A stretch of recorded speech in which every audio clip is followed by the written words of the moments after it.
Equivalent now in the area is about $650,000. So that's almost a 10% jump. Being in the real estate industry, a question we get asked quite a lot when we're out and about and meeting people is how's the market and how's the real estate market?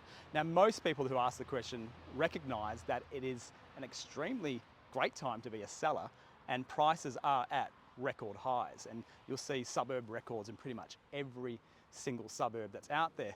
But I thought I'd take the time now for a short video to explain perhaps two reasons why we're seeing such high prices.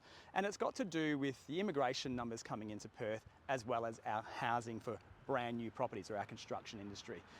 Back in 2023 and in the lead up to 2024, we've seen immigration in Perth reach levels of over 80,000 people move to our state.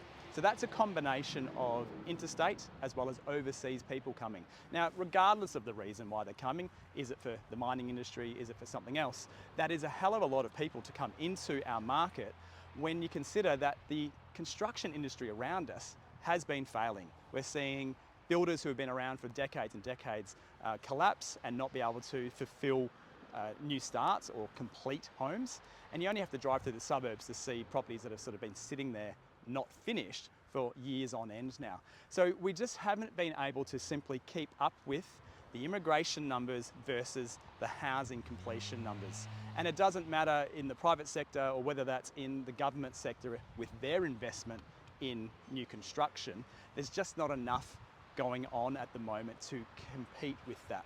And don't let the politicians fool you. They have made a commitment to give apprentices, cheaper TAFE fees to get more bodies on the ground to help build things quicker. And we've also seen commitments to social housing and things like that. But it's just not going to happen quick enough for that market equilibrium to fall into place. So what that means that we're seeing is that for almost every property that's on the market, there are in excess of 10, 20, 30 people wanting to buy that. And in every example we can possibly give you, and every real estate agent will have this story, is that every price point has excessive amounts of demand and buyers. Recently in Wembley, a one-bedroom apartment, for example, under the $300,000 bracket, had 35 offers in a short 2-day window that we were open and available to sell that property.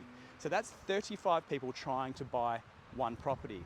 I'm not quite sure how many people would have come to that home open, looked around and realised there's just too many people to compete. There might have been more offers potentially, but they just got frustrated with the excessive amount of people. We can put that into almost every price bracket in Perth and different suburbs. Even in the $1 million ranges of the inner cities, we are still seeing 100 people come to home opens over a 2-day weekend of openings. So that is 100 people looking and competing for one property. And I really think this is leading to a little bit of buyer fatigue, and what we're noticing is people getting frustrated with the price. And what I mean by that is we're well aware that when you go to Coles or Woolies, inflation has taken effect. You're not getting as much food and value for your money. We know inflation has come up, but we're also seeing this in the housing market. People have a frustration with price now because what they thought they could buy with their money perhaps at the beginning of the year is definitely not achievable anymore. And a perfect example of that in an area like this, you used to be able to get into a 3x1 villa, for example, maybe a starter home, and that would cost you around $580,000 in December or early January. The equivalent now in the area is about $650,000. So that's almost a 10% jump in inflation or in value, depending on how you want to look at it, in a short period of time of 4 to 5 months. So that's what we're noticing in the market. Yes, we're achieving great prices for our sellers, but there is definitely a lot of factors in the background that are causing it and leading to buyers really having to compete and be on their game to win a property.